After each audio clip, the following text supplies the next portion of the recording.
echaban las tortillas en un comal grandote y ellas traían unas batas muy abiertas y a mí me mandaban a las tortillas y yo pedía ser el que llevara las tortillas a la casa. Y bueno, pues yo iba y veía cosas que no entendía todavía, ¿no? Yo era el croupier de la jugada de baraja y yo repartiendo la baraja y escuchando. ¿Y de qué edad tenías ahí, Jaime? Pues como 9 años, 8, por ahí. Wow. Ok. Me tenía que poner mi camisita blanca. Ah, sí, o sea, con todo y el ajuar. Todo el ajuar. Primero mandaban tapar con telas oscuras todas las ventanas. Entonces ponían sillas en forma circular, pero mirando hacia afuera. Yo sacaba una caja de madera y a cada una le daba su espejo porque tenían los nombres. Y con el espejo trataban de ver la vela y entonces le hablaban en secreto al espejo para que a quien estuvieran viendo reflejado en el espejo escuchara aquello y así era una especie como de sesión de rumores.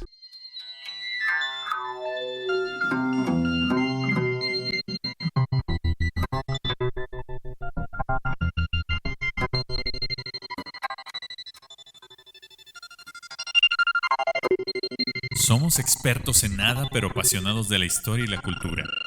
Fascinados por las posibilidades del tiempo, de la variabilidad, de la ficción y de todo lo que no pasó. De los tiempos imposibles.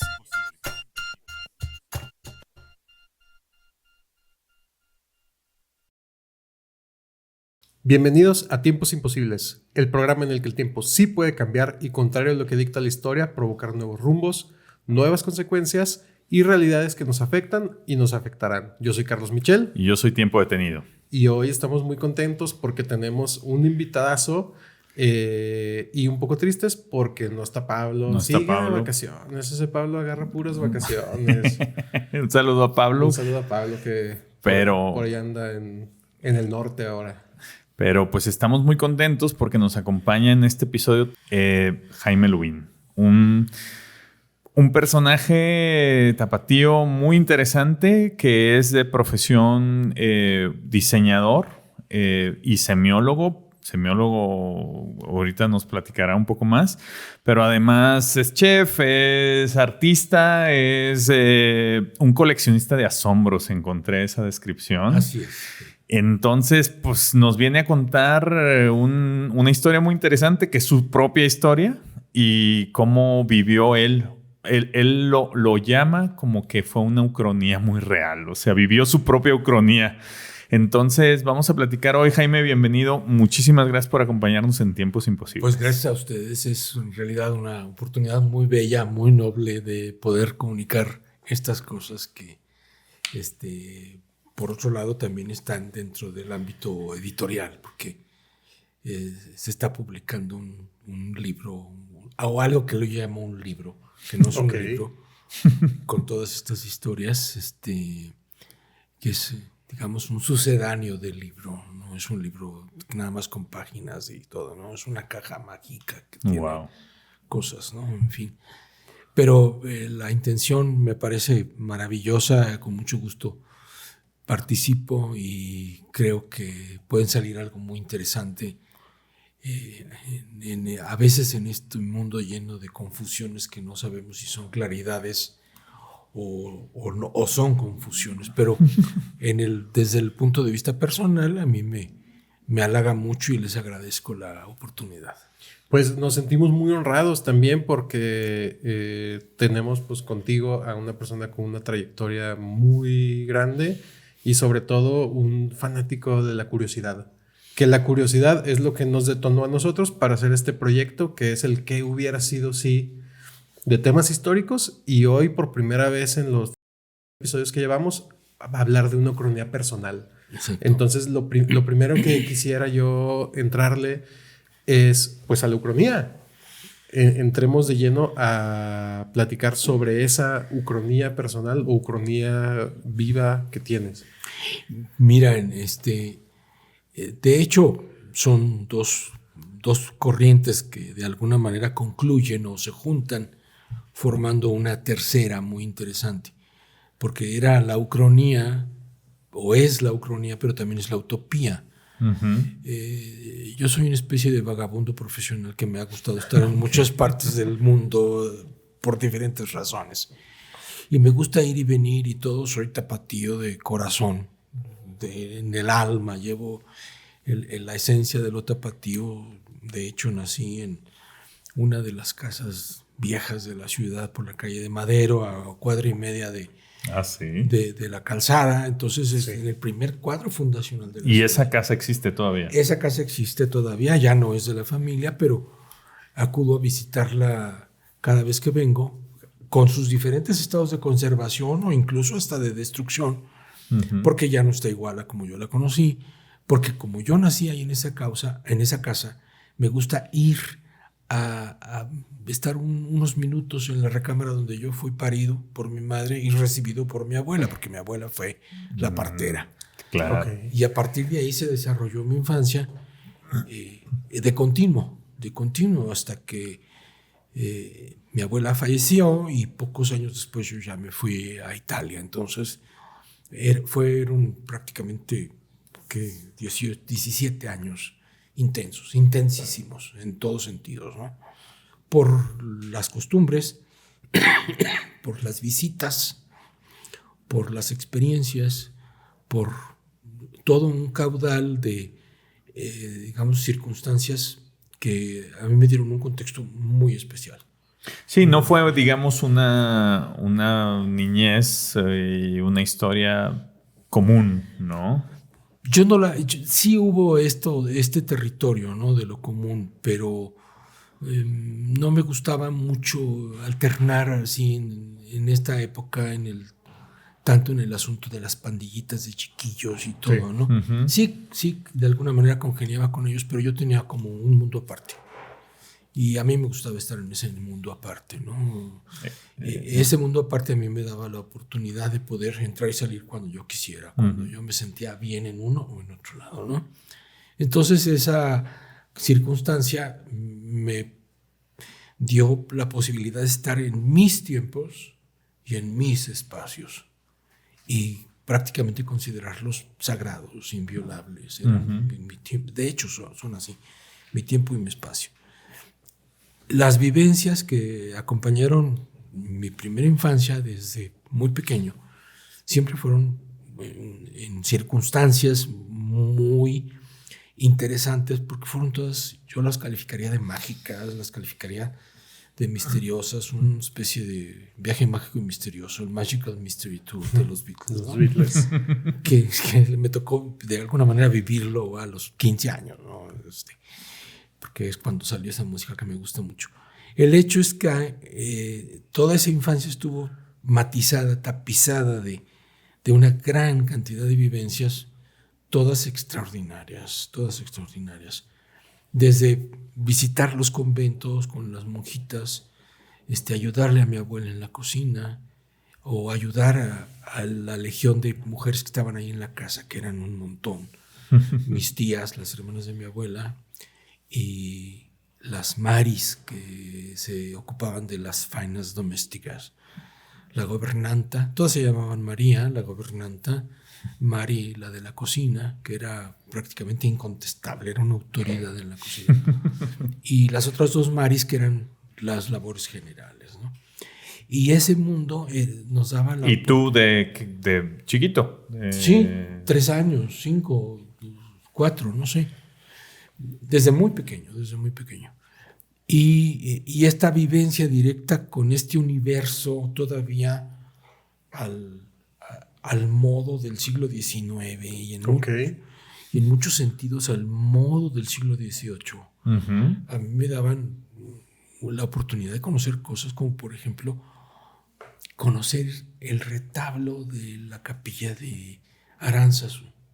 Uh-huh. Pero no nada más porque vas y lo ves, porque vas a misa y yo acompañaba a misa a mi abuela, no, sino porque íbamos y entonces mi abuela me decía, mira, te vas, y yo tenía 5 años, y te vas a sentar aquí y vas a abrir los ojos, no vas a parpadear hasta que yo te diga, y vas a ver el retablo con los ojos abiertos.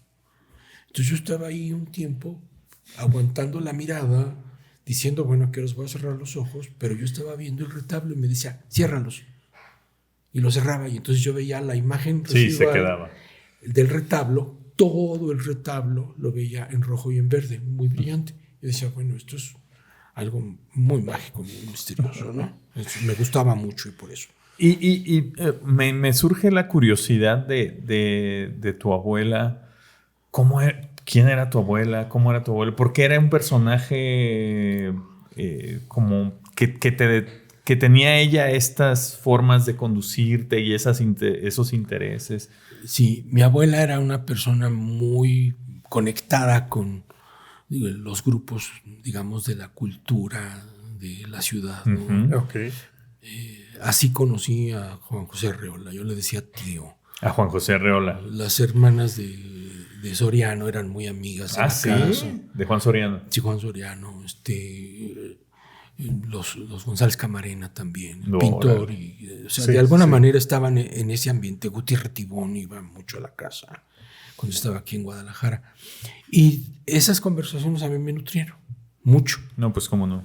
Muchísimo. Sí, pues. Además de que el confesor de mi abuela, porque mi abuela tenía su confesor, era una señora muy católica, muy devota, y tenía su confesor, pues era un sacerdote muy principal de la orden de los jesuitas. Entonces, pues era mucho la plática con todas estas personas, y a mí eran pláticas que me interesaban muchísimo más que andar en la banqueta pateando pelotas. Claro, que ahí creo que es donde se puede entender esta infancia ucrónica tuya. Porque pues no todos los niños tenemos esa oportunidad, ¿no? Sí, no todos los niños están sentados ahí con tu abuelita y entra Juan José Arreola o entra un jesuita súper preparado de la orden muy... O gente o pintores. O sea, pues nosotros sí fuimos de los niños que salían con el balón y a patear el balón. Entonces, a mí me hizo falta en cierto sentido también esa vivencia, pero yo la compensaba un poco con otras actividades como la charrería, por ejemplo. A mí siempre me gustó. Mi familia paterna pertenece y es de charros. Y esto a mí me daba la oportunidad de decir, bueno, pues, estos juegan fútbol, yo me voy al lienzo. Pero vámonos al lienzo, a darles de comer el paso a los caballos o lo que tú quieras, ¿no? Lanzar intentos de piales o colear o manganear. Eso me gustaba mucho. Pero entre esos dos polos de las familiares era muy interesante lo cotidiano, porque yo iba al lienzo a cada rato, pero lo otro era diario. Sí, era tu día a día, era tu mi vida realidad cotidiana. Sí. En una ocasión, como las casas del centro se comunican por las azoteas, porque todas las azoteas son más o menos de la misma altura, tienes que brincar una barda un poco más alta, otra no tanto. Yo iba a asomarme a ver a las muchachas de la tortillería cuando se bañaban, a jicarazos.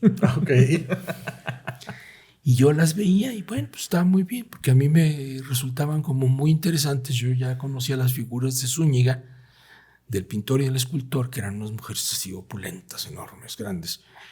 Y a mí se me figuraban que eran como las muchachas de la tortillería, que te echaban las tortillas en un comal grandote, muy caliente, y ellas traían unas batas muy abiertas y a mí me mandaban a las tortillas y yo pedía ser el que llevara las tortillas a la casa, que quedaba a 4 puertas.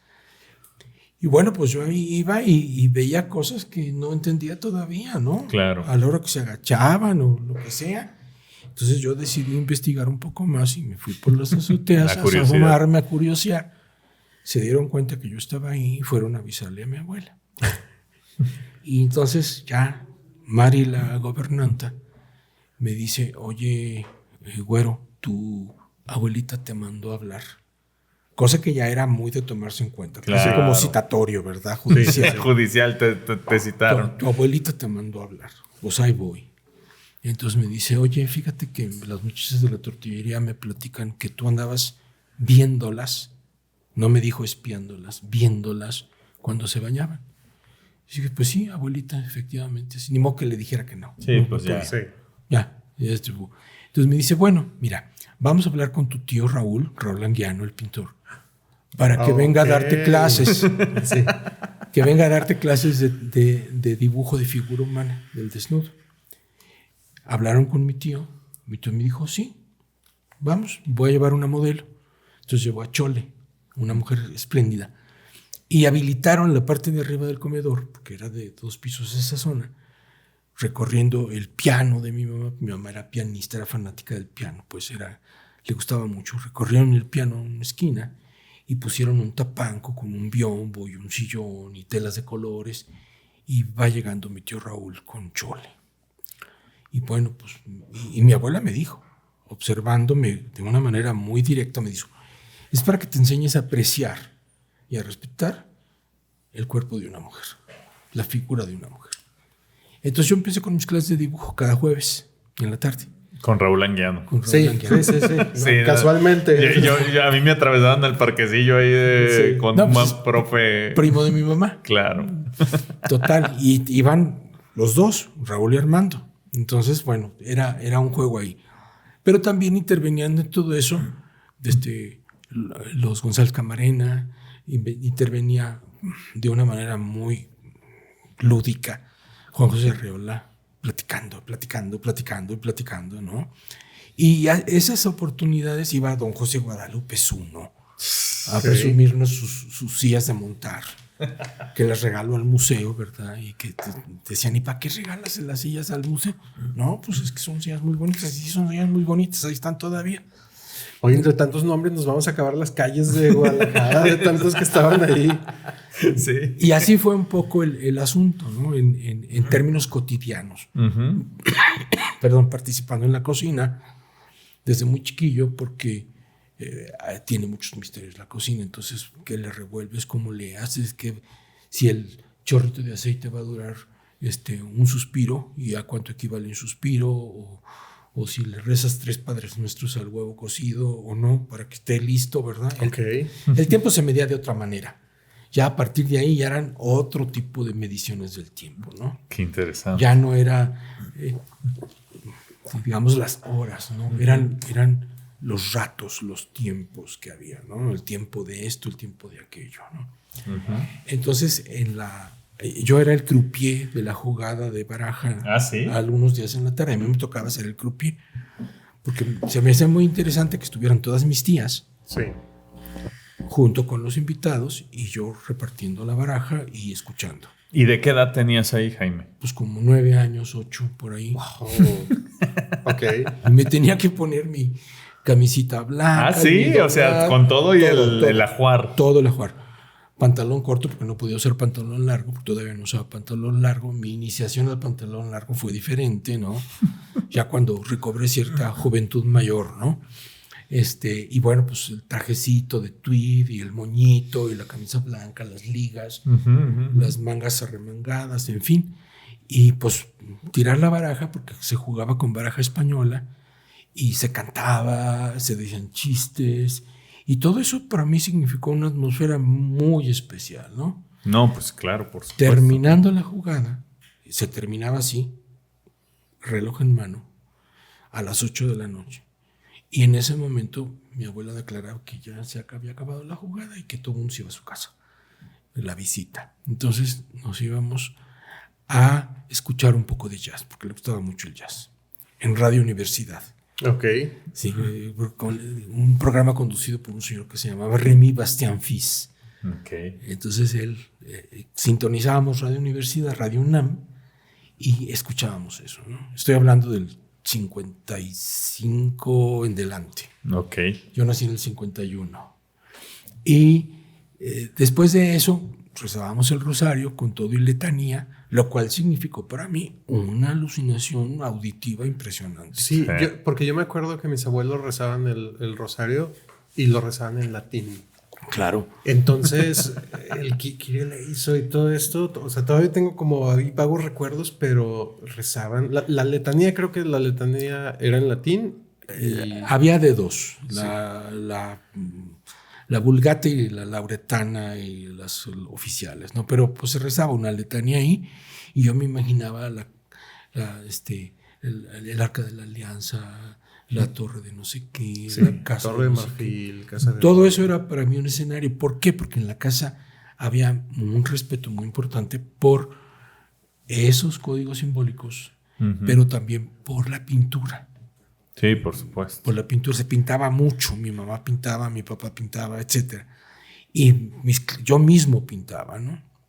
Entonces eso era conservar la idea de la figura, conservar la idea del conjunto simbólico de los colores y todo, ¿no? Recuerdo los aromas del el aguarrás, el óleo y toda la atmósfera de la sala de pintar. Bueno, esto ocurría casi en lo cotidiano, pero lo que no era cotidiano, que era extraordinario, era en el momento de los juegos. Uh-huh.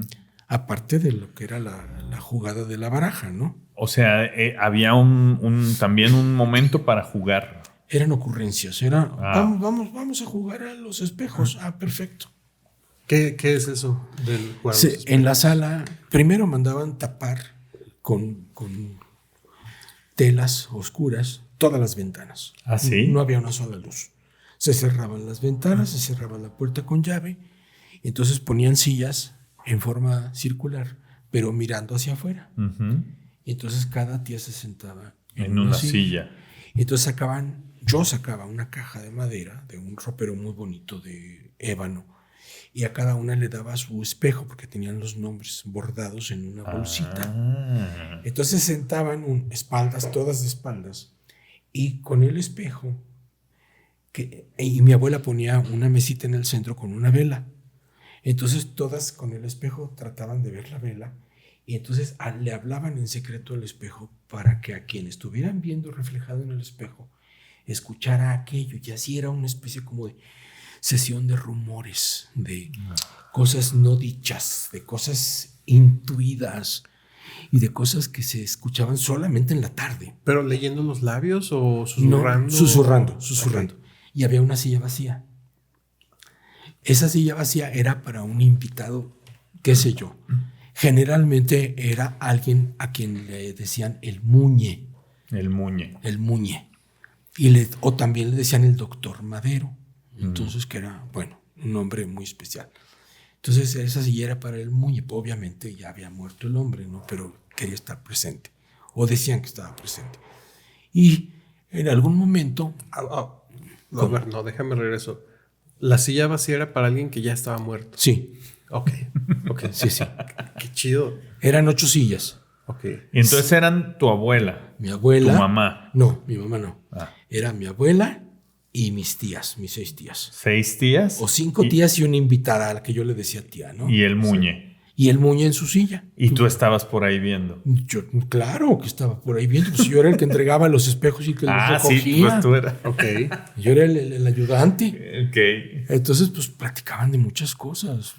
¿Y todas hablaban al mismo tiempo? Todas. Sí,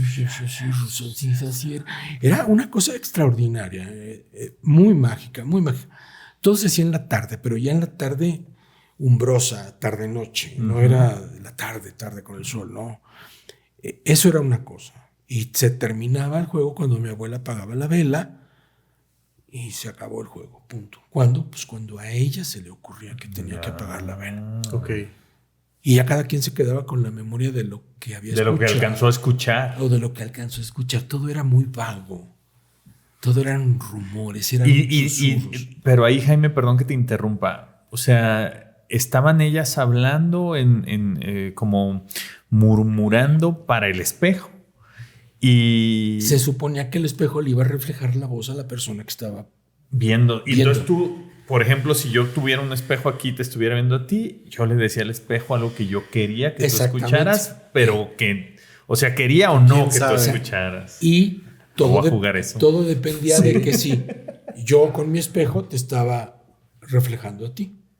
A lo mejor no. Entonces era un juego de reflexiones ahí, en los dos sentidos. De reflexiones y de reflejos, ¿no? Que además qué rico eso, porque yo no me lo hubiera imaginado, y entonces pienso que cuando eres niño juegas con reglas, con objetivos y con un resultado final que es alguien ganó, alguien perdió o y en esto me imagino que no hay ni perdedor ni ganador. Sí, y ni una regla específica. Era una experiencia. La única regla que había, si es que hubiera sido una regla, era hablar en voz baja y hablar frente al espejo. Hablarle a la persona que estaba reflejándose en el espejo. Y se podían decir cualquier cantidad de cosas, cualquier clase de cosas. Okay. Con lo que no estuvieran de acuerdo, o con lo que estuvieran preguntando, o con lo que estuvieran diciendo, no sé, ¿no? Pero esa era una experiencia Yo la viví, no sé, muchas veces, cada que se les ocurría. Otra experiencia muy importante eran las atarantadas. Le hablaban por teléfono a mi abuela y le decían, doña Linda, mi abuela se llamaba Hermelinda, tenemos ya varias atarantadas, ¿cuándo se las llevamos? No, pues tal día, un sábado generalmente era. Ah, perfecto, tal sábado ahí estamos. Ese sábado, en la mañana, otra vez se cerraban los postigos, se corrían los visillos, se apagaba el radio, todo. Entonces llegaban las atarantadas en una calandria. Uh-huh. Y atrás venía una camioneta con unos gitanos. Entonces se bajaban las atarantadas, unas mujeres que iban vestidas visiblemente alteradas, jóvenes la mayoría, unas no tanto, con unas batas de manta blanca, ¿sí? Y siempre iban acompañadas por una mujer mayor. Entonces las bajaban, las metían a la casa era grande, y a un lado de la casa, dentro de la misma casa, había una capilla. De ella se convirtió en otra cosa, pero había una capilla muy bonita, con figuras de ángeles y todo, y había un San Miguel de tamaño natural, con su espada y sus alas y todo. ¿No? Entonces a las atarantadas las recibían así como en silencio. Y entonces los gitanos se bajaban su acordeón, sus violines, eran 3 gitanos, y se sentaban ahí en unas sillitas. A mí me quitaban los zapatos y me ponían sentado en una sillita. Yo estaba muy chico y yo sostenía un cuadrito con la imagen de la mano poderosa. Ok. Así como para que todos lo vieran. Pues, y entonces empezaban a cantar el Santo Paulo, que es una cosa maravillosa, ¿eh? Santo Paulo, con un ritmo genial. Todavía se usa en Sicilia, en Nápoles, en las islas griegas, en todo ese horizonte del Mediterráneo, porque eran muchas costumbres del Mediterráneo en mi casa, la comida y todo eso. Sí. Y entonces las mujeres se tiraban al piso y se retorcían. Las atarantadas. Las atarantadas. Y entonces les tocaban los gitanos con el pandero, con una tarántula pintada en el pandero. ¿Una tarántula? Tarántula, porque es la tarantela. Sí, ya. Por eso les había picado la tarántula y estaban atarantadas. Y a lo mejor estaban atarantadas porque el novio las corrió, porque el fulano no sé qué, o lo que tú quieras, ¿no? Ya. Ya que terminaban de desatarantarse o se metían a la capilla y se abrazaban del San Miguel y no lo querían soltar. Entonces tenían que ir por ellas para que soltaran al San Miguel, que San Miguelito, que quién sabe qué, que los rezos, las jaculatorias, todo un ritual ahí. Terminaban de sentirse bien, se volvían a subir a la calandria y los gitanos atrás cantándoles la de la Feria de las Flores o las mañanitas o lo que tú quieras, ¿no? Ya. Sí. Algo más festivo, y les daban flores y ya se iban. Sí. ¿Y cuántos años tenías en esa época? Pues mira, desde los 4, más o menos. ¿Y cómo le hacías para que no fuera una experiencia de miedo? Porque, no. O sea, por cómo la platicas, yo pienso en un niño y como, ay, no sé si pudiera ser una experiencia que causara un efecto de miedo. A mí me causaba mucho asombro. Ok. Ver eso, no me causaba miedo, ¿no? Es que, ¿sabes qué? Perdón que te interrumpa, Jaime, pero te escucho hablar, estoy muy interesado escuchándote hablar, y haz de cuenta que estás narrando una cosa que como si fuera realismo mágico en la literatura. Por supuesto. Que tu vida fue así, o sea, fue como... No, es que así fue. Y es muy interesante porque pues yo no conozco personas, empezando por mí, que tu vida cuando la narras sea como, pues es un libro de realismo mágico de García Márquez, ¿no? O sea... Quizá por ahí va. Ok. El hecho es que no era la única experiencia, también estaba la de los sábados, que era muy interesante porque íbamos primero al Mercado Corona, al viejo Mercado Corona, el Mercado Corona que de veras valía la pena, no el bodrio que tienen ahorita. Y entonces ahí íbamos a comprar pollo para la semana. Imagínense que por la banqueta va adelante Mari la gobernanta, que era la que traía el dinero. Atrás de ella vamos mi abuela y yo. Mi abuela obviamente del lado de la pared y yo del lado de la calle. Y yo con mi típico moñito y mi pantalón corto. Y Oye, Jaime, nada más, ¿tu abuela qué edad tenía en ese momento? Pues debe de haber tenido 50. Sí, era una mujer joven. Era una mujer relativamente joven. Para esa época ya era una señora mayor. Sí, claro, por supuesto, sí. Y entonces llegábamos al mercado, a la pollería El Cisne, que estaba en la esquina del mercado, en la esquina de, bueno, no me acuerdo, la calle de Hidalgo y la otra y Zaragoza, creo, no sé, ahí estaba. Y entonces, pues ya, mi abuela siempre usaba un bastoncito, delgadito, como de bambú, y señalaba el pollo. Y entonces Mari, la gobernante, le tocaba la pechuga a ver si de ver estaba pechugón el pollo. Okay. Y dice, pues esos dos. Entonces para mí era todo un espectáculo muy siniestro, casi de Boris Karloff. El despescuarse del pollo. Sí. El desangrar el pollo en un bote de lámina con agua hirviendo para que se saliera la sangre.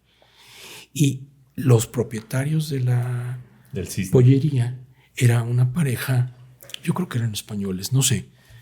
Y tenían un hijo que estaba un poco mal, tenía algún síndrome. Entonces era el que con el pie y un pedal impulsaba una rueda que tenía picos hacia afuera. Y entonces ahí restregaba el pollo para quitarle las plumas. Y para mí era toda una experiencia del locus terribilis, del sacrificio del pollo. Por supuesto. Sí. Esa sí está un poco más de miedo. No me daba miedo, era habitual, porque cada sábado era lo mismo, ¿no? Ir por el pollo. Y era la verdura y era todo. Y después nos íbamos a tomar un pequeño refrigerio, a un petit repas, a este lugar, la copa de leche. Nos pasábamos por ahí, nos íbamos a tomar la copa de leche o algo, un café o un pan, y luego después íbamos a visitar a don Juan Bacal, a su tienda.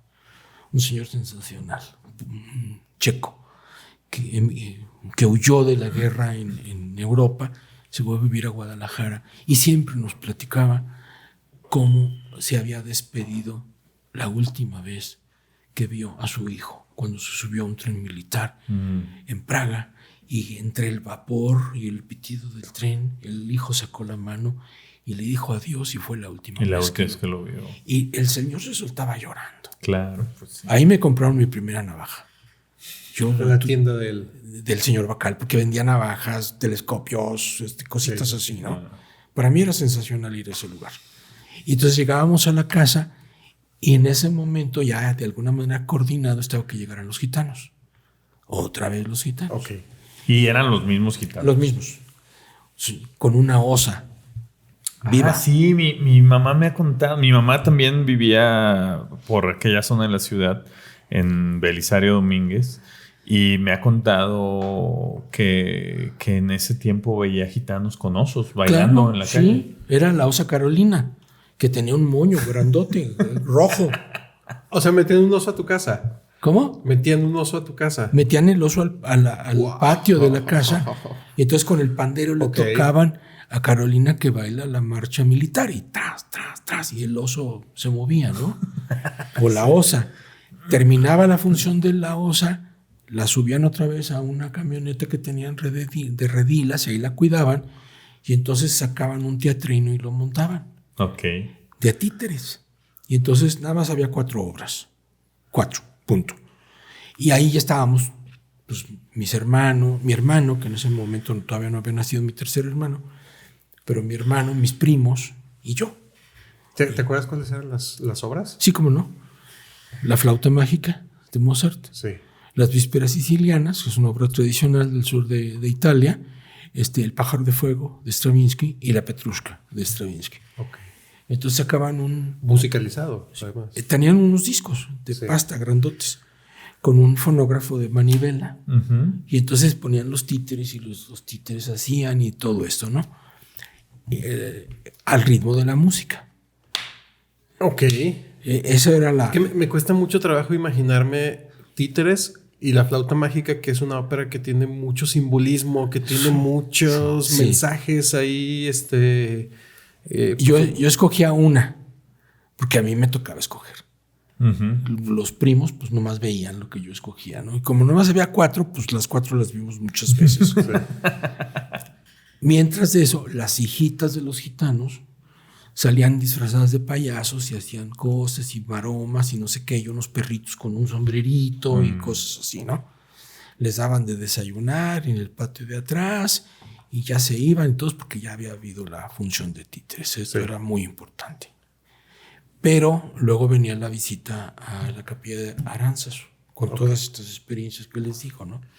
Esto fue lo que me formó hasta que mi abuela ya más grande, de más edad, enfermó, era diabética y ya entró en un periodo, digamos, como de convalecencia, de decadencia por su enfermedad, por su edad, y hicimos un pacto, ella y yo. Entonces ella era admiradora de la pintura del Renacimiento, sobre todo de la pintura de Rafael Sanzio, Rafaelo, ¿no? Entonces era Rafaelo. Y entonces un día me dice, ya estando ella muy enferma, me dice, tráeme por favor la guía Baedeker de los libros, unas guías negras de viaje por Europa. Entonces me dice, busca Roma. Ya encontré Roma. Ahora en la sección de Roma busca el templo de la cúpula esta enorme, gigantesca. ¿San Pedro? No, era otro. Ahorita te digo. Es un templo maravilloso que se ha conservado, en el que enterraron ahí está la tumba de Rafael. Okay. Entonces me dice, la primera vez que vayas a Italia, y ya desde ahí cambió mi vida, vas a ir a la tumba de Rafael Sanzio, que está ahí, en ese lugar, y vas a rezar un Padre Nuestro y te vas a acordar de mí porque tú me vas a revivir. En ese momento. En ese momento yo te voy a estar esperando para que me revivas. Entonces en ese momento yo dije, no, es que yo tengo que ir a Italia. Tengo que ir. Y ella conocía ese lugar. Sí, claro. Ella lo había visitado. El panteón se llama panteón, el panteón romano, el panteón de Agripa. Y bueno, pues fui.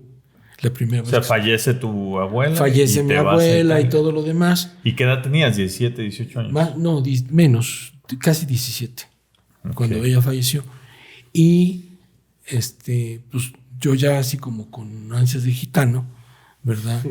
Dije, bueno, pues termino de la prepa y estas cosas y me meto a estudiar algo que me llame la atención. Yo pensaba que iba a ser médico. Okay. Eso pensaba.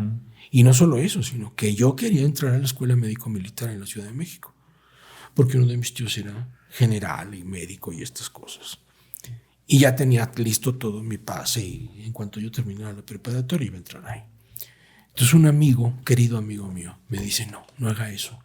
Me hablaba de usted, porque teníamos, por conveniencia de todos los papás, de los compañeros, compañeros de la prepa, que fuéramos a los grupos de estudio. Entonces tenemos clase de francés, de italiano, de latín, de griego, de etimologías, de literatura, de lo que tú quieras, de geopolítica, en fin. Era digamos, como una formación extra, ¿no? Y en todo ese contexto era muy importante que era no tu profesión, ni tampoco tu vocación. A nosotros nos hablaron mucho de nuestra devoción, no de lo que íbamos a hacer para ganarnos la vida. Además, a mí me habían sentenciado con que yo no iba a trabajar nunca porque nunca iba a tener tiempo de trabajar. ¿Sí? Si me preguntan ¿en qué trabajas? No, pues yo no trabajo. ¿Por qué? Pues porque no tengo tiempo. Estoy muy ocupado con muchas cosas que hago. Estoy muy ocupado viviendo. Sí. Y me regalaron un libro, mi amigo me regaló un libro. Ajá. Que se llama El arte como oficio, de Bruno Munari. Lo leí en 3 segundos, en 3 días, y yo dije, yo quiero esto. Yo me quiero ir a Milán, al Politécnico, a estudiar diseño con Bruno Munari. Y así fue. ¿Y te fuiste? Me fui, sí. Vendí todo lo que tenía, mi sombrero de charro, mi riata, todo lo que tenía, mis útiles de dibujo de la escuela de arquitectura, que porque dice que yo iba a estudiar arquitectura también. Bueno, todo lo cambié, lo vendí, lo chachareé, junté para el boleto. Un buen amigo me prestó lo que me faltaba de dinero para el boleto y les dije, bueno, pues yo no soy el que se va, ustedes son los que se quedan y que les vaya bien. Y pum, me fui allá, primero a Perugia, terminé de estudiar italiano y luego después a Milán, ya en el curso de invierno, ¿no? Que fue un curso bastante interesante porque éramos 12 o 13 compañeros. Sí, creo que, perdón que te interrumpa, algo alguna vez había escuchado que platicaste en alguna clase acerca de una silla. Ahí está la silla. Ahí sí. Ahí está, ahí nace la silla. Tenían unos potritos de madera, unos caballitos de madera, para poner encima una puerta, que era la mesa de trabajo. Y entonces entra Bruno, un hombre muy elegante, delgado, típicamente italiano, muy correcto, y nos dice: yo soy Bruno Munari y aquí vamos a estar juntos en el primer curso de diseño en el Politécnico de Milán. En esta escuela no hay sillas. Ustedes tienen que diseñar y construir su silla. Escojan materiales. No hay más que maderas, metales y plásticos y mixtos. Sí. Yo escogí maderas. Me gusta mucho trabajar con madera. Y a partir de ahí ya nada más hacíamos las correcciones de el diseño, el trazo, la mecánica del asunto, etcétera, las partes técnicas, ¿no? Él nos corregía eso, pero yo hice una silla a la que titulé modelo Marilyn, con piernas de mujer, y el tapiz era siguiendo las formas de Marilyn Monroe, ¿no? Entonces esa fue mi silla Marilyn, ahí la presenté y bueno, pues ya me tuve que sentar en ella, pero después las sillas las ponen en la pared, las cuelgan en la pared. Y están el montón de sillas. Exhibidas. Exhibidas. Sí, exhibidas las sillas. No sé si sigan exhibidas o no. No he regresado. Sí fui al Politécnico hace mucho, todavía estaban, pero no he visto en el nuevo Politécnico que ya está. A mí me tocó el viejo Politécnico, el de la Plaza Díaz, cercano al Duomo, pero había otros, estaban en proyecto otros, ¿no? Y esa fue, digamos, la experiencia que a mí me cambió, porque desde entonces yo dije, no, mi función, yo soy devoto del diseño, no es mi profesión. Profesionalmente, claro, he vivido del diseño, pero me interesa tanto y me gusta tanto y me complace tanto que dejó de ser profesión para convertirse en vocación, para convertirse en devoción. Y a partir de ahí ya se desencadenó una serie de becas y de oportunidades. Pude estar en San Francisco haciendo la maestría sobre diseño de marcas durante 1 año y medio, y luego después me invitaron a trabajar en el Servicio Exterior Mexicano, en la Embajada de México en Francia, en París, y era muy interesante todo ese mundo, ¿no? Y después ya me fui, porque ya me estaban esperando en Bolonia, porque Bruno le había mandado una carta a Umberto Eco para que me recibiera. Humberto Eco, otra. Sí, además es como el Humberto Eco. Sí. Entonces ya llegué con él y fue extraordinaria la experiencia de aprendizaje. O sea, ¿estuviste estudiando con Humberto Eco? Sí.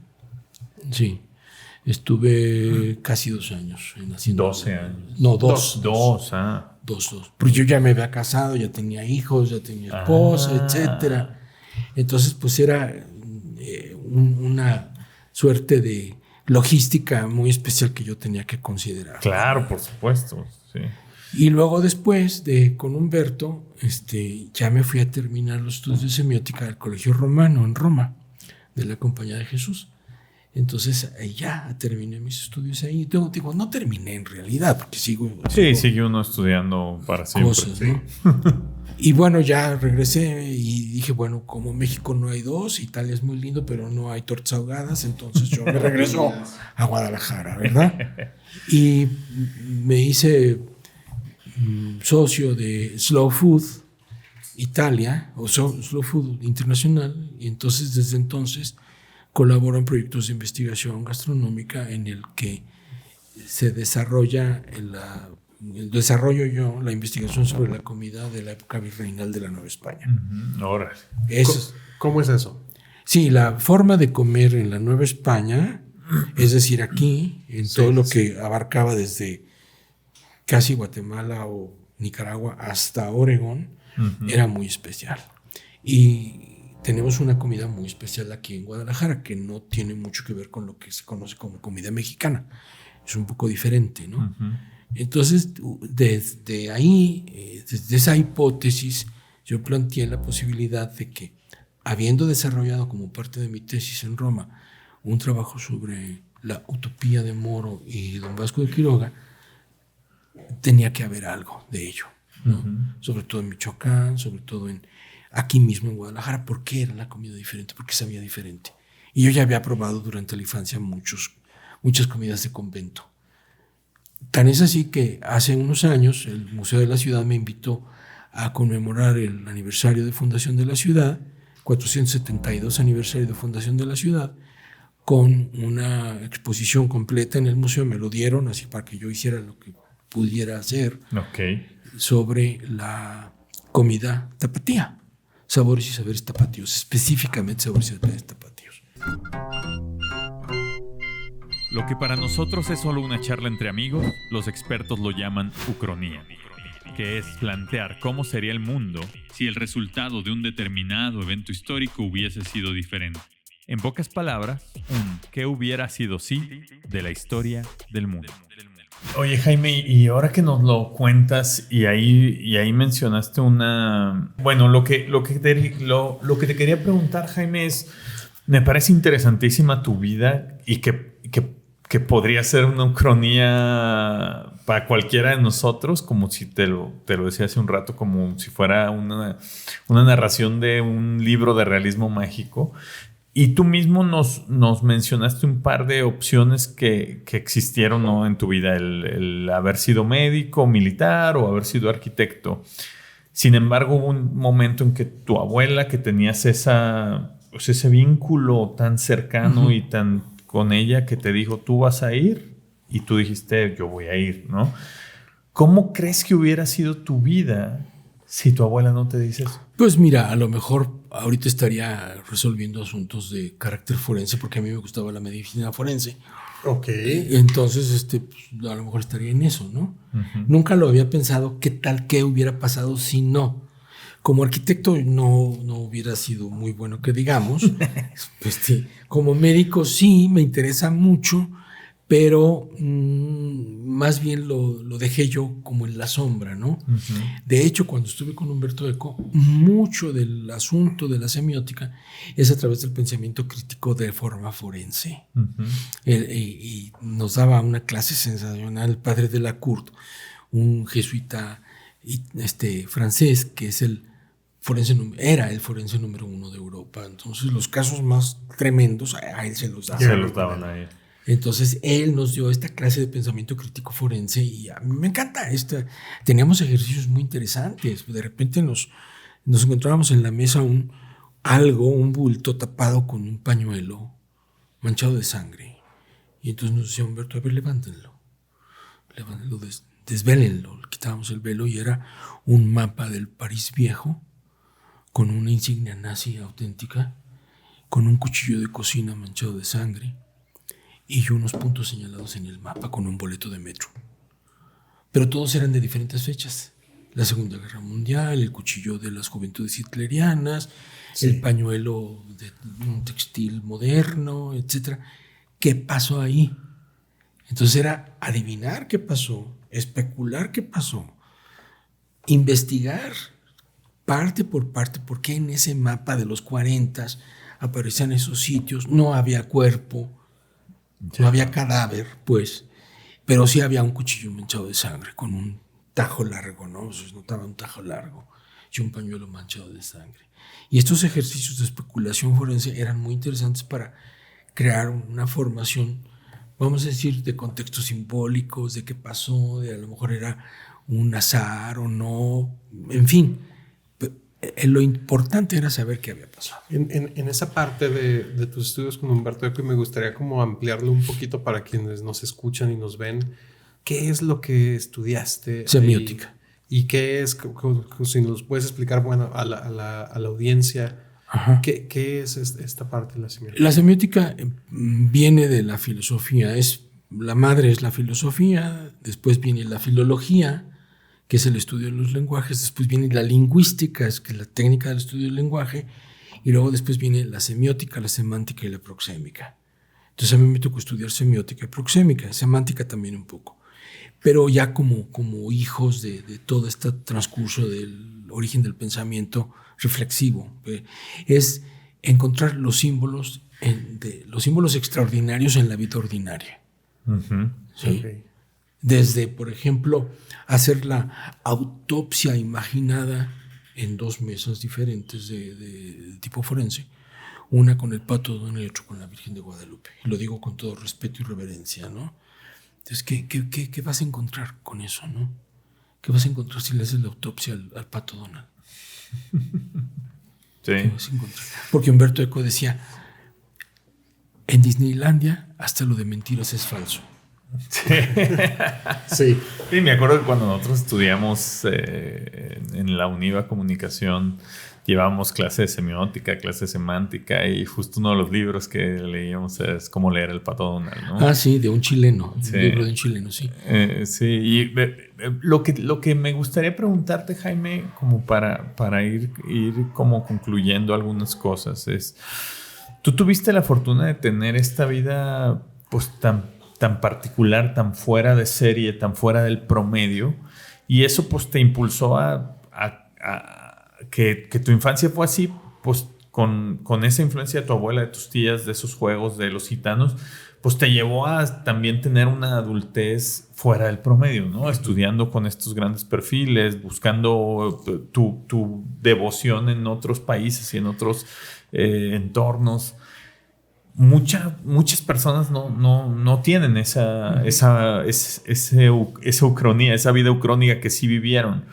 Me imagino que tú eres un entusiasta de la curiosidad y de estos asombros. ¿Qué le puedes decir a toda la gente promedio que no tuvimos esa particularidad de nuestra formación?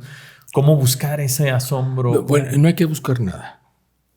Buscar es muy cansado, muy enfadoso y a veces es como excavar donde no está el oro. Puede ser un buen ejercicio y te va a hacer así una persona muy musculosa, muy vigorosa, sí. Pero no vas a encontrar nada. El chiste no es buscar, el chiste es encontrar. Ya. Y encontrar va a depender mucho de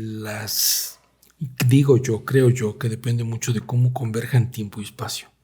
¿Estás en el lugar correcto, en el tiempo correcto? ¿O estás en el lugar correcto, en el tiempo en que no va a pasar nada? Uh-huh. ¿O era el tiempo correcto y no pasó nada? No era el lugar. No era el lugar. Sí. Entonces, estas convergencias de tiempo y lugar, las ucronías y las utopías, son las que te permiten encontrar. Yo no busco nada. No me gusta buscar. Se me hace una cosa muy enfadosa. Uh-huh. Mejor prefiero encontrar. Y a lo mejor lo hago a través del diccionario, a través de la Wikipedia, a través de internet, a través de libros viejos, porque soy compulsivo en el asunto de los libros antiguos. Uh-huh. Y prefiero eso, porque encuentro más cosas de las que me puede decir otro medio, otra plataforma o otro camino. Por ejemplo, y simplemente, bueno, no traigo, pero hace días allá en mi casa en Valle me encontré una bitácora de gasto de 1910 o 12, en donde el gasto máximo para una señora tapatía de buena cuna eran 150 pesos. Mensuales. Pagando lavandera y pagando costurera y pagando todo. Ya. Entonces dices, a ver, si yo traigo todas estas informaciones de primera mano, manuscrita, uh-huh, al presente, ¿qué me dice con los estados económicos de hoy? Con el estatus económico de hoy. Me va a decir otras cosas, ¿no?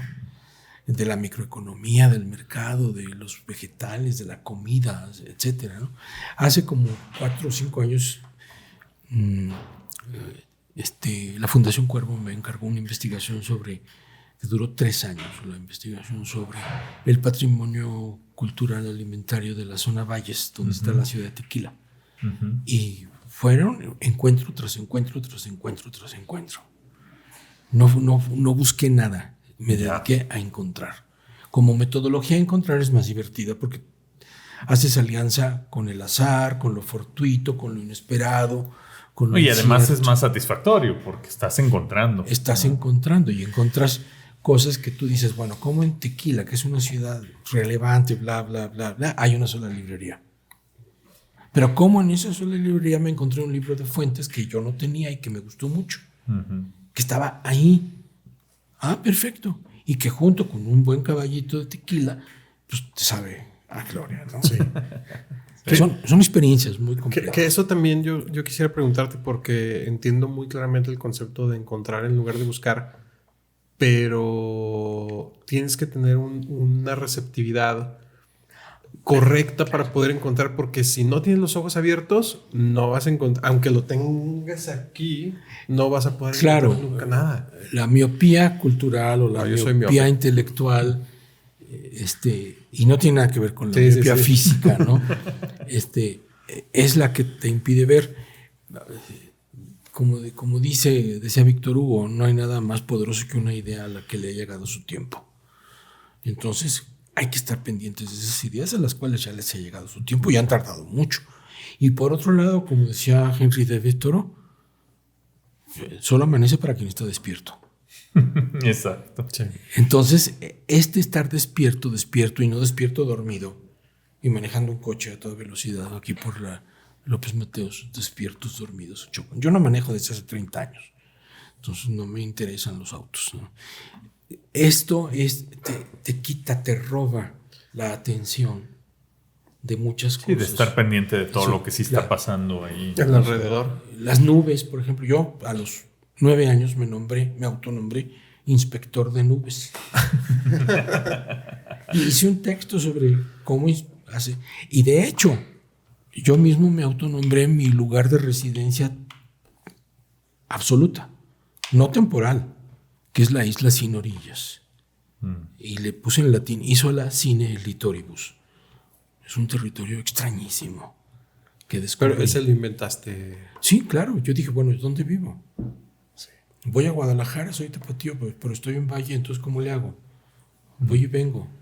Aunque son 12 horas de viaje en autobús, pero de todos modos me encanta. Y digo, bueno, me muevo. Y de repente grabo algunas cosas en WhatsApp que las titulé Vuelo Nocturno en honor de Antoine de Saint-Exupéry, que me encanta. Y él era aviador, entonces narro parte de estas cosas en ese vuelo nocturno que va en la noche guiándose por las estrellas en un avión de hélices de los 40 y aterrizas y te elevas y todo. Y bueno, pues estoy emocionadísimo porque ya lo encontraron. Entonces se perdió en el avión. Sí, ¿no? ¿Y lo encontraron? Ya lo encontraron. No sabía. El avión estaba cerca de Marsella y encontraron por accidente. No buscaron la pulsera, la esclava que tenía de plata con su nombre, que nada más él usaba. Entonces dijeron, aquí debe de haber algo. Y se pusieron a escarbar o a meterse, a bucear y sacaron los restos del avión. Por supuesto, él ya había desaparecido totalmente. Sus restos. Entonces el avión ahí estaba, con el número de matrícula y todo. Y es una celebración mayúscula en Francia. Ya encontraron a Saint-Exupéry. Pero de él nos queda, entre otras cosas, Carta a un Rehén, El Principito, Ciudadela, que es un libro extraordinario que se publicó de forma póstuma. Y bueno, es un privilegio para mí ir tripulando, piloteando ese avión imaginario, partiendo de la isla sin orillas para hacer un tour, una vuelta y regresar a mi isla sin orillas, ¿no? El mar me encanta, no la playa.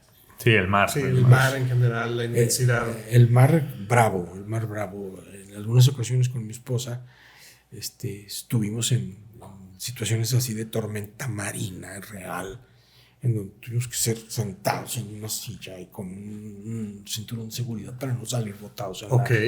¿En dónde? Cruzando de Bélgica a Inglaterra. Okay. Fuimos a ver las fortificaciones de los tanques y de los cañones. Impresionante. Yo lloré mucho ahí por el estado así tan fuerte de esas fortificaciones que todavía huelen a guerra. Sí, sí. A mí me tocó ver unas en Normandía. Ahí, más o menos. Entonces, es terrible eso, es terrible, ¿no? Y bueno, en ese tipo de pasados no tan lejanos, pues están, por ejemplo, me gusta mucho ir a Montpellier, al Museo Fabre, donde hay recitales de música que nunca nadie va a escuchar en ninguna otra parte. Claro. Y me conmueve tanto que me salgo, me siento en la Place de la Comédie a llorar de emoción porque estoy escuchando eso que no había escuchado. Claro. Esa parte a mí me parece interesante y quisiera como ahondar un poquito más en eso, Jaime. La capacidad de asombro, y la quiero trasladar ahorita a la época actual, donde no quiero hacer un juicio de valor de si es positivo o negativo, pero la inmediatez y la desechabilidad de los contenidos. Y entonces, si en 2 segundos no me atrapó, ya no, ya lo dejo.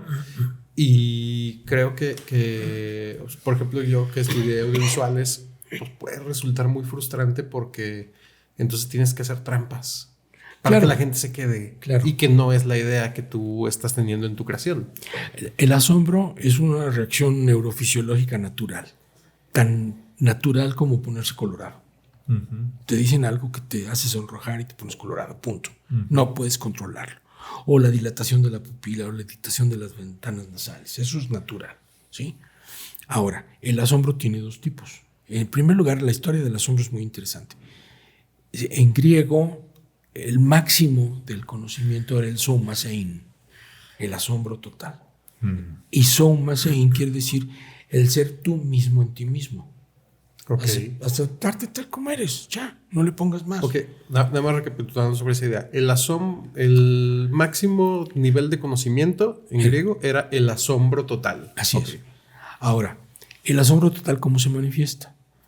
Gracias a la neurofisiología, investigada por los españoles, pues son los mejores neurólogos que hay en el mundo, gracias a don Santiago Ramón y Cajal, descubrieron que el asombro tiene 2 vertientes. 2 manifestaciones que se llaman la reacción A, con H, y en la admiración. Cuando la reacción A es inspirativa y es solamente frente a la belleza. Y es solamente frente a la belleza como reflejo de la verdad. Que esto es una parte de la filosofía de Santo Tomás de Aquino. Sí. Bueno. Y cuando es expirativa, cuando es cuando te cayó el 20. Y esto es inmediato. ¿Inspirativa? Expirativa. Expirativa. De ahí viene la parte de que ética es el extremo de una cuerda y de la misma cuerda el otro extremo es la estética. El ethos del comportamiento en tanto la verdad y la belleza como reflejo de la misma verdad que se unen en una sola cosa. Ok. Sí. Ya puede haber nudos abajo, lo que tú quieras, pero es lo mismo. Son los extremos de la cuerda. Si uno es sensible a eso y no lo confundes con lo bonito o con lo de a de veras, pues puede ser que nos asombremos. Sin embargo, el exceso de estrés y de todas estas cosas que ocurren en el cerebro, los bloqueos del hipotálamo, de los lóbulos frontales, terrible, la gente la tiene en un estado así. Nunca ha habido una época en donde haya más enfermedades derivadas de la tensión, del estrés, de la angustia, de la ansiedad, como hoy. Como hoy, sí. Entonces, pues tan fácil que es asombrarse, simplemente hay que detenerse frente a una flor, lo cual parece como muy romántico, ¿verdad? Pero cuando te detienes frente a una flor natural de hielo formada en los lagos de Canadá, que es inmensa y tiene casi 100 metros de diámetro y es una formación natural, dices, caray, aquí hay algo. Sí. Aquí hay algo, ¿no? O vamos a decir que sea un entretenimiento, ahora que el cielo está tan claro en la noche, ponte a ver la secuencia de Orión y luego después estudias el mito de Orión y luego después estudias el nacimiento del individuo al descubrir que puede ser individual, indivisible, al haber inventado el arco y la flecha, porque ya no tenía que cazar en grupo. Él podía cazar y tener a su presa, ¿no? Y ahí está Orión, ahí está el mito, el arquero de Orión, con sus 3 estrellitas y todo lo demás, sí, que además es nuestra casa común, porque del cinturón de Orión se desprende la galaxia, el cúmulo nebuloso no es galaxia, M42, y es de donde venimos todos. Somos polvo de estrellas, como decía Carl Sagan. De ahí venimos. Y ahí está el cúmulo nebuloso M42. Con unos binoculares los pueden ver y ven cómo es difuso ese cúmulo, Bueno, pues ese es nuestro origen, es nuestra casa. Están nuestros elementos. Nuestra cuna. De ahí vienen. De ahí viene. Y nosotros somos depositarios de toda la tabla periódica de los elementos. Exacto. Entonces, bueno, ahí viene, date cuenta. ¿Qué distancia hay? Pues quién sabe, pero es un montón de distancia, ¿no? No estamos acostumbrados a pensar en esos términos de amplitud. Es decir, a todo le queremos buscar. Es que nos rebasa, ¿no? O sea, a todo le queremos buscar una orilla, un principio y un fin. Yo por eso inventé la isla sin orillas. La isla sin orillas. Porque además, parte de la vida diaria con mi abuela era leer El Conde de Montecristo. Ok.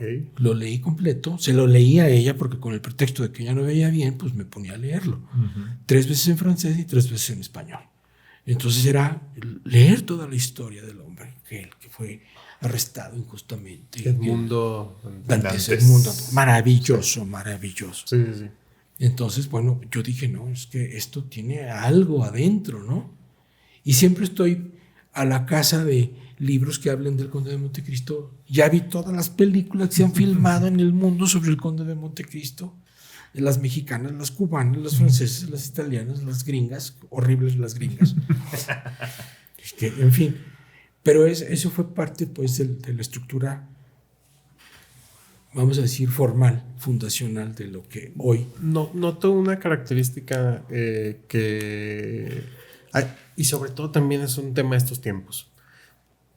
Si me considero a mí mismo un hombre de ciencia, entonces descarto automáticamente todo lo que tenga que ver con el aspecto religioso. O si me considero una persona del tema religioso, descarto, y sin embargo en lo que platico contigo, percibo que tienes perfectamente integrados todos pensamientos que actualmente se pudieran considerar contrastantes o incluso peleados. Aquí hay una cosa muy importante que decir, que para mí es muy importante. La fe celebra, la ciencia demuestra que cada quien haga su trabajo, pero son otra vez los extremos de la misma cuerda.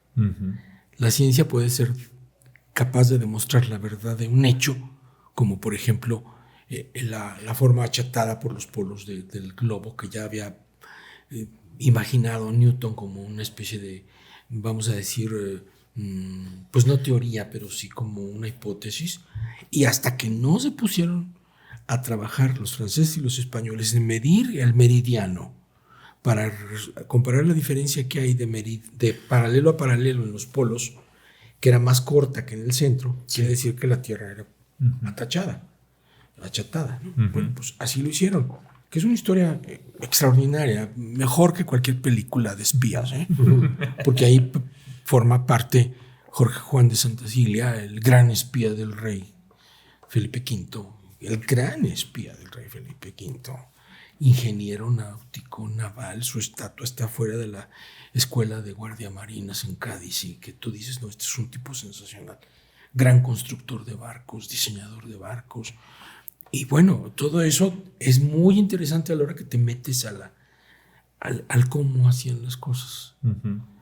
Eran personajes que dominaban la relación, o sea, el cómo entre lo que creo y lo que sé. Ahí. Cómo es que lo creo, cómo es lo que sé y cómo lo combino. Independientemente de que seas católico, apostólico, romano, budista, ortodoxo, qué sé yo, no importa eso. La fe celebra. ¿Por qué celebra la fe? Porque hay un fenómeno del que no nos hablan mucho, que se llama Zenaideia, que es la visión de la paloma que desciende, del ave que desciende, después dijeron que era paloma, que desciende con un fuego en el pico, que bíblicamente está manifestado en el Pentecostés, cuando los apóstoles adquieren el don de lenguas. Sí. Bueno, el hecho es que esa Zenaideia es la manifestación de Hermes, que es el que viene y trae las cosas que necesitamos. Mercurio, de ahí viene mercado, Mercedes, etcétera, ¿no? Mer, la raíz mer. Entonces esta Zenaideia es la iluminación, que es gratis para el que esté dispuesto a recibirla. Así de simple. Vayan a visitar cualquier iglesia del centro de la ciudad o cualquier recinto digamos, digno en ese sentido de historia y van a encontrar muchas cosas que no han visto, ¿no? Uh-huh. He emprendido la investigación del Templo de la Capilla de Jesús con mucho detalle, porque hay muchas cosas muy interesantes ahí, que es el parteaguas entre el virreinato y la independencia. En la época coincide. Pero todo eso te estimula porque dices, se me ocurre que voy a hacer una línea histórica, una carta del tiempo de qué pasó con tal y cual cosa, ¿no? Eso lo presenté como una tesis de postdoctorado y me lo validaron y me dijeron, sí, adelante, estudie casa, vestido y sustento. Ese es el gran punto de la convergencia de todo esto. A través de la manifestación cultural del mestizaje, del criollismo en la época virreinal tapatía. Cómo vivían, cómo comían, cómo vestían. Las cosas muy prácticas de la vida, ¿no? Sí. Uh-huh. Eso es lo que me fascina. Me puede absorber una gran cantidad de tiempo. No me importa eso el tiempo. En realidad no me importa ni relojes. a mí me queda como una lección muy sorprendente porque no lo había nunca pensado de esa forma, de esto de que la ciencia demuestra y la fe celebra. La fe celebra. La fe celebra. Y las manifestaciones de la fe no necesariamente están relativamente ligadas a la ciencia. Pueden ser independientes, pero también pueden estar ligadas a las artes plásticas. Y claro, no es lo mismo divulgar que vulgarizar. Vulgarizar es lo chafa, ¿sí? Y en todo caso, otra palabra con che, lo chido. Una vez escribí un ensayo que publiqué que se llamó La transestética de lo chido, donde analizaba estos fenómenos culturales. Pero un ejemplo muy claro lo tenemos en la escalera del Louvre, del Museo en París, que llegas a la principal escalinata. La Victoria Alada. Sí. El Nikiópteras. Pero esa es la divulgación. Pero la vulgarización es Nike, como marca. Sí. Uh-huh. Ya. ¿Sí? Algún gringo listo la tomó y dijo, esta me gusta. Y dicen Nike. Y pues no, es Nike. O Nige también. Nikiópteras, el nombre completo. Y esas hay una en la columna de la Independencia, en el Paseo de la Reforma, y hay otra en París, y hay otra en Polonia, y hay otra aquí, y hay otra allá. Digamos, seguimos permeados por el mito. Y no podemos comprender la ciencia ni la tecnología si no comprendemos primero el mito. Wow. Sí.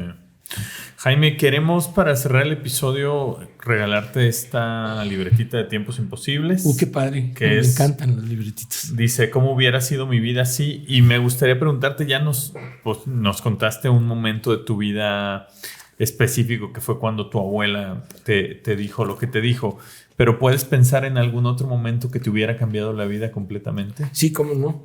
Una vez en el partidero, en el lienzo,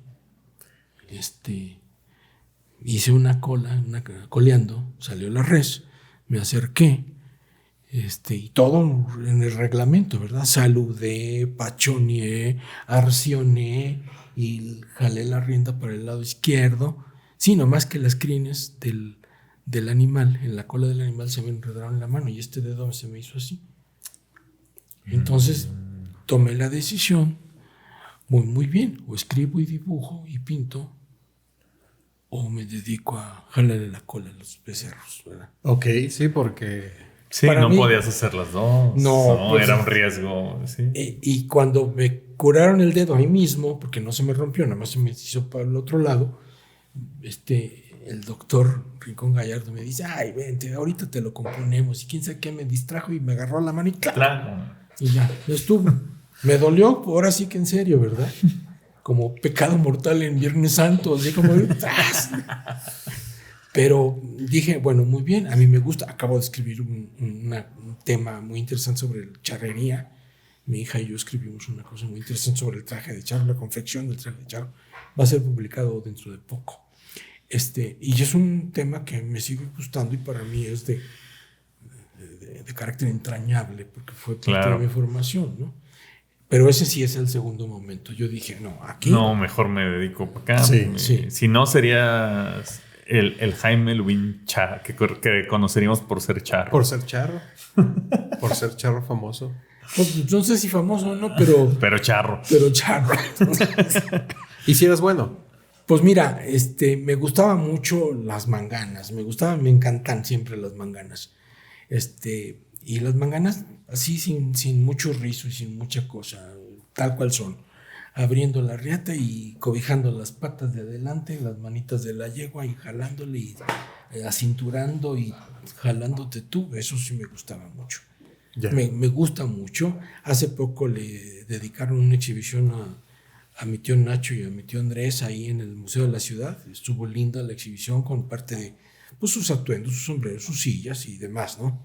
Zarapes extraordinarios, sillas, espuelas cinceladas en plata, una maravilla de esas espuelas, ¿no? Entonces, eso me gusta mucho porque forma parte de una tradición y aquí quiero significar muy claro lo que significa la tradición, porque se habla de tradición hasta en los actos de la Minerva. Y no digo que no la tengan. El meño. Pero no, la tradición es dar el fuego, darte el fuego, darles el fuego, sin adorar las cenizas. Esa es la tradición. Híjole, darte el fuego sin adorar las cenizas. Ese es el punto. Es una reflexión también muy profunda. No sé, casi. No es mía, se la tomo de la época de Leonardo, porque así le fue entregado el fuego a él cuando lo aceptaron como miembro de la cofradía.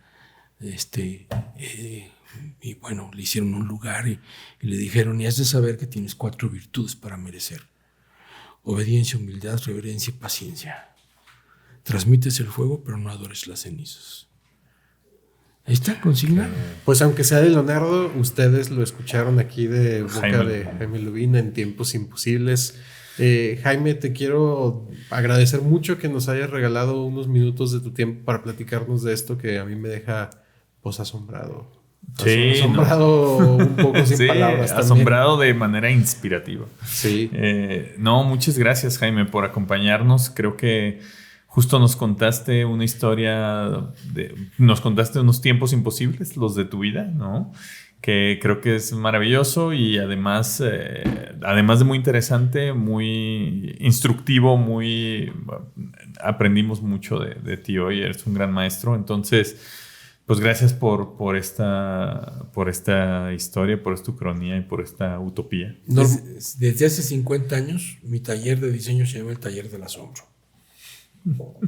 Y nos dedicamos a un montón de cosas, muchas cosas. Y si alguien de quien nos escucha quisiera saber un poco más de ti, de lo que haces, ¿dónde puede acceder a información? Arquidioniso al Hakem. Ok, aquí lo vamos a poner en ¿cómo se llama esta plataforma? Twitter, ¿no? No. Instagram, Facebook. No, la otra. WhatsApp. Ok. Arquidioniso al Hakem. Ok, Arquidioniso al Hakem. Ok, para buscarla y ponerla. Y sobre lo de Slow Food y sobre el Taller del Asombro, ¿hay algo que exista digitalmente o no? Mira, sí, pero no. En el sentido de que no he sido tan concreto ni tan dedicado a trasladarlo a las nuevas plataformas. Sí. Pero cuenten ustedes con ello, claro que sí.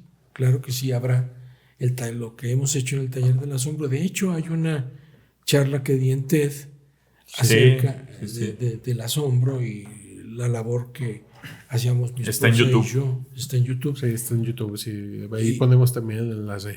Y bueno, pues fue cuando mi esposa vivía, falleció hace 4 años. Entonces, yo continué con eso, diseñando gracias a la asesoría de Edgar Morán en Suiza, una nueva línea de pensamiento didáctico para los muchachos que están formándose, ¿no? Y la he trabajado a través de una serie de cursos que damos, plataforma Zoom, tiene un identificativo con un círculo rojo que tiene la palabra A y una admiración. Ahorita estamos terminando el de cultura y significado y vamos a abrir otros acerca de cultura y mercado. ¿Y cómo se inscribe la gente a esos cursos? Hay una dirección directamente con una de mis hijas y ahí se inscribe uno a esos cursos. Son o los lunes en la mañana, o los martes en la noche, o los jueves en la noche. Duran 2 horas las sesiones. Son lunes de 8 a 10, que ya se está terminando, pero están los del el martes de 7 a 9 y el jueves de 7 a 9. Y se dan por Zoom. Ok, perfecto. Muy interesante, Jaime, y sobre todo muy agradecidos de que puedas estar aquí con nosotros, pues dándonos esta lección que te lo juro que sí, termino muy asombrado de qué bueno. cosas. Sí. Cuando esté lista la edición de La Isla Sin Orillas, por supuesto que... sí, no, encantadísimos. y que vuelvas al otro episodio a mostrárnosla, a contarnos sobre... Sí, es que yo dije, no quiero hacer libros, quiero hacer objetos. Uh-huh. Y el último que presenté estaba en un frasco de cristal. Son objetos en realidad. Sí. Yo no los llamo libros, les llamo dendros. Dendros. Que es como la terminal de la neurona. Ya. Es la que se conecta con la otra neurona, perdón. Sí. Entonces es un dendros que está dedicado a estos temas de La Isla Sin Orillas. Wow. Pues muy interesante. Amigos, los invitamos a googlear a Jaime Lubin, a buscar el trabajo que hace. Los invitamos también a jugar el juego de los espejos. Sí, interesante. Muy interesante. Sí. Tiene que ser con una absoluta reverencia y dedicación a que algo va a suceder. Si no sucede nada, quiere decir que ya sucedió algo. Ok. Sí. Entonces, Y sobre todo a tener bien abiertos los ojos. Sí, a asombrarse. A tener Estar despiertos. la capacidad de Sí, asombro, estar despiertos. Sí, estás despierto. Solo amanece para el que está despierto. Nada más. Entonces, pues... Pues nada, amigos, gracias por acompañarnos en este episodio. Gracias, Jaime. Gracias a ustedes. Y gracias a todo el auditorio. Y pues ya saben, síganos en redes sociales, suscríbanse, ahí estamos. Y pues ya estamos en la recta final de la temporada número 4. Vienen algunos últimos episodios, ahí van a ir dándose cuenta de qué se trata. Sí, de mi parte, gracias por acompañarnos en un episodio más. Síganos en nuestras redes sociales, Tiempos Imposibles. Esta semana también los invito a escuchar el episodio de Tiempo de Cultura sobre dictadores temibles. Y pues bueno, estamos hablándonos y viéndonos en Tiempos Imposibles y en Tiempo de Cultura. Pues muchas gracias, amigos. Yo soy Carlos Michel. Yo soy Tiempo Detenido. Y gracias a todos ustedes por su hospitalidad. Gracias, Jaime. Aquí estoy. Y nos vemos en otros tiempos.